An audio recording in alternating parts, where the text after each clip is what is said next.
morning, Your Majesties. Welcome back to my YouTube channel. For those of you that are new here, welcome to my YouTube channel and happy day 22 of Princessmess. So now I have a story for you guys. It's a ghost story. And it's Michael Gray Gobler's story. Okay, Michael Gray Gobler appeared on Celebrity Ghost Stories in 2011 and told a story about some supernatural events he experienced in the apartment building where he lived. He is best known for playing Dr. Spencer Reed on Criminal Minds. Oh, okay. About 7 years ago, I graduated from film school, and on a whim, I came out to Los Angeles. I was driving around Hollywood looking for a place to stay when I saw one old building that stuck out. It was eerily decrepit, but oddly beautiful, and had an air of history to it. Immediately, I was enchanted.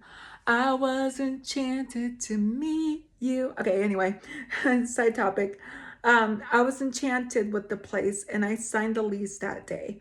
When I moved into the building, I found it was filled with um, eccentric older people in their 60s and 70s.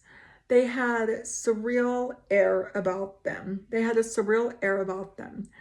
This one woman named Connie, who was the landlady while I was auditioning for TV shows, I would hang out in the lobby with her and we became friends. She was the only person I knew in Los Angeles. She showed me a beautiful scrapbook someone made about the building. Apparently, it was built in the 1920s by Paramount Studios. That to house the actors and actresses they had under contract. There were newspaper articles and clippings and lots of other interesting stuff about the building and the people who had lived there. Okay. Then things progressively started to get strange. Out of the blue, I got a cast in a movie that was shooting in Canada. It was sort of last minute, so I packed up and left without telling Connie. While I was there, I got a text from Connie saying, "Matthew, come downstairs and let's watch a movie." I replied, "Sorry, Connie, I'm in Canada. I'll be back soon." A moment later, she texted back, "No, seriously, come down and we'll watch a movie." I was like, "No, seriously, I'm in a different country. I can't come down." Then after a pause, she texted back, "Well, then who's in your apartment?" I immediately called her and she was like, Are you sure you're not in your apartment right now?" I was like, "No." She was like, "You didn't give up your keys to," she was like, "You didn't give your keys up to any of your friends?" I was like, "I don't know anybody in LA, but I don't know anybody in LA, just you." Then she said, "Listen to this." And she held up the phone. I could hear heavy footsteps, a dragging noise, and the sound of something falling over. I was like, "Connie, call the police. No one should be up there." She was like, "No, I'm going to go up. I'm the building manager. I have to go up and see." I was like, "No, don't go up there." When I was still on the phone with her, she went upstairs and unlocked my apartment door. When she went inside, the lights were off and nothing seemed out of place. The only thing that was odd was that the closet door was open and my desk chair was in there.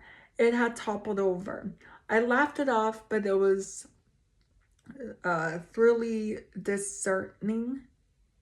Discerning? I don't know. A few days later, shooting on the movie. A few days later, shooting on the movie finished, and I went back home. One day, I was in the lobby looking through the scrapbook when I came across a newspaper article from the 1940s. It was about a screenwriter who had lived in the same apartment as me, apartment 204. His name was Harry Stewart, and she had hung himself in the closet. His name was Harry Stewart, and he had hung himself in the closet. Oh, geez. All of a sudden, I put it all together. Footsteps dragging, the footsteps, the dragging sound, the chair toppling over.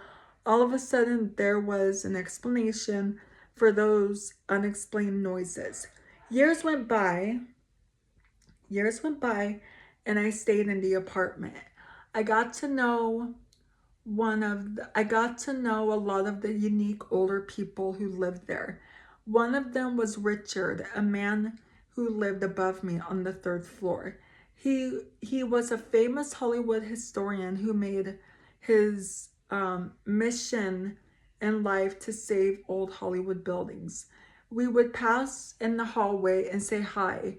Sometimes we would have conversations about our favorite old buildings. I never really saw him talking to other people. I think I was his only friend. One day, I was going to work, and as I passed through the lobby, I saw an article pinned to the notice board. It had a picture of Richard on it, but I was busy and I didn't have a chance to read it. That night, I was coming home around 3:30 a.m. and I was going up the staircase. All of a sudden, I looked up and saw Richard coming down the stairs. It was the middle of the night. And I didn't expect to see anyone. "Oh, sorry, Richard," I said. "I didn't see you there." His face was blank, like he didn't even see me. It was the weirdest thing. He just passed by me and continued down the stairs. It was as if he was sleepwalking. When I got to my apartment, I thought about it, and something didn't seem right. He was dressed in his shirt and pants. If he was walking in his sleep, why wasn't he wearing pajamas?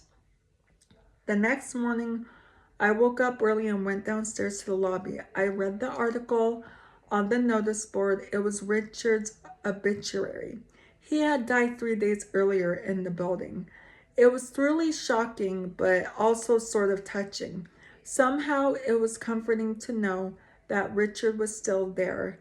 I left shortly afterwards. Dang. Yeah, that's freaky. What do you guys think of that story? Are you guys liking these stories? I hope you guys are liking these stories. That's gonna be it for today's video. So if you're new here, hi, I'm Princess Peyton. Hit the red button to become your majesty and hit the bell notification so you're notified every time I upload a video. And I love you guys so much. You guys are the best human beings ever made. And you're the king of my heart, and the song lyrics to Taylor Swift. And I will see you guys in tomorrow's video. Okay, love you. Bye. Mwah.